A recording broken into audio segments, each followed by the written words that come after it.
હવે હા, ચાલો વિદ્યાર્થી મિત્રો, આપણે આજે કોયડા ઉકેલનો બીજો દાખલો લઈશું, જેમાં આવે છે કોયડા ઉકેલમાં કે એક ભાતમાં 3 ફૂલ છે અને કાપડના એક ટુકડામાં આવી 17 ભાત છે, તો કાપડમાં કુલ કેટલા ફૂલ હશે? તો આપણે હવે વિદ્યાર્થી મિત્રોને આ દાખલો સમજાવશું, જેમાં આપણે શું કરવાનું છે, 17 ભાત આપી છે, તો 17ને આપણે પહેલાં લખશું. જે મોટી રકમ હોય એ હંમેશા પહેલાં લખવાની. અને 3 ફૂલ છે અને 17 ભાત છે. એક ટુકડામાં કેટલી ભાત છે?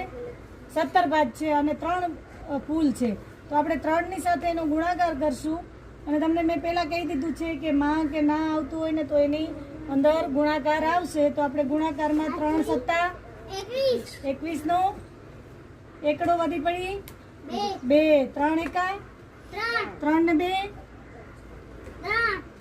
કેટલા થાય બેટા? 5. તો 51 જવાબ આવશે. તો આ ભાતમાં કુલ કેટલા ફૂલ હશે? તો 51 ફૂલ હશે. કેટલા? 51. હાલો, કોને 51 જવાબ આવ્યો છે? હાલો પૃથ્વીરાજ,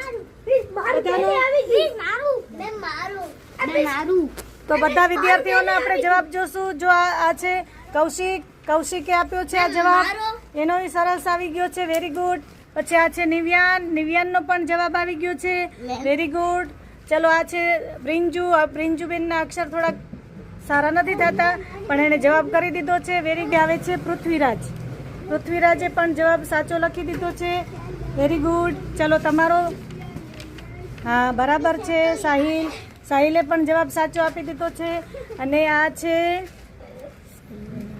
સંજનાએ પણ બીજા ધોરણના વિદ્યાર્થીઓ હતા બધા, અને એણે સાચા જવાબ આપી દીધા છે. એક નિવ્યાન અને બ્રિંજુ 4થા અને 5મા ધોરણવાળા છે, એને પણ જવાબ સાચો આપી દીધો છે. તો આ બધાને કોયડા ઉકેલના દાખલા આવડે છે, એ બદલ બધાનું સરસ મજાનું શીખવા બદલ આભાર છે. અને હવે આપણે એવો ત્રીજો દાખલા ઉપર જશું.